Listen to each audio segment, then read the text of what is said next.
이번 사건 수사에 대응하는 유병헌 일가의 모습을 보면 매우 전략적이고 또 정치적이라는 생각을 하게 됩니다. 느닷없이 오대양 사건과의 연관성을 인정하지 말라는 조건을 걸고는 이미 유병헌 회장은 빠져나간 금수원 진입을 오늘 허용을 했습니다. 검찰의 금수원 진입은 구인, 그러니까 끌고 나오는 것이 아니라 정보를 찾아내기 위한 압수수색에 초점이 맞춰져 있는 것으로 보입니다. 먼저 검찰부터 연결하겠습니다. 이종원 기자 나오십시오.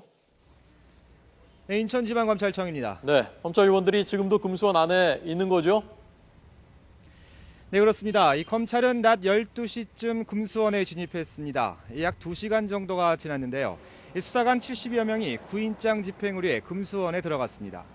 승용차 한 대와 승합차 넉 대, 미니버스와 호송버스 이렇게 7대의 차에 나눠 타고 금수원 안으로 진입했습니다.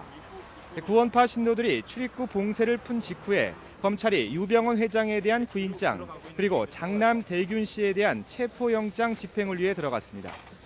검찰은 이미 유 회장이 금수원을 빠져나왔을 가능성이 높은 것으로 보고 있지만 적어도 최종 확인을 위해서라도 금수원 내부를 들여다볼 필요가 있다고 판단하고 있습니다. 수사관 70명이면 구인장 집행치고는 많은 인력입니다. 하지만 금수원 내부가 23만 제곱미터에 이르는 만큼 70명이 들어가더라도 확인 작업에는 상당한 시간이 걸릴 것으로 보입니다. 검찰은 구인장 집행과 함께 압수수색 영장도 발부받았습니다.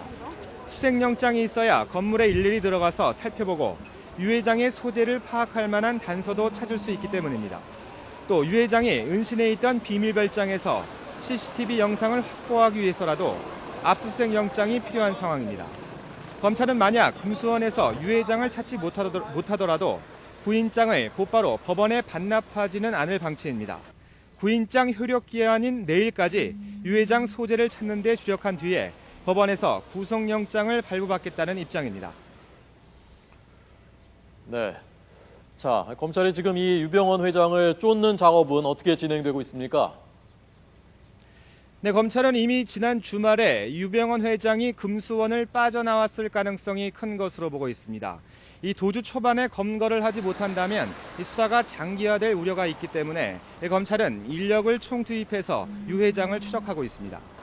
검찰은 현재 유병헌 회장이 숨어 있을 가능성이 높아 보이는 구원파 핵심 신도들의 집을 중심으로 탐문과 잠복 수사를 이어가고 있습니다.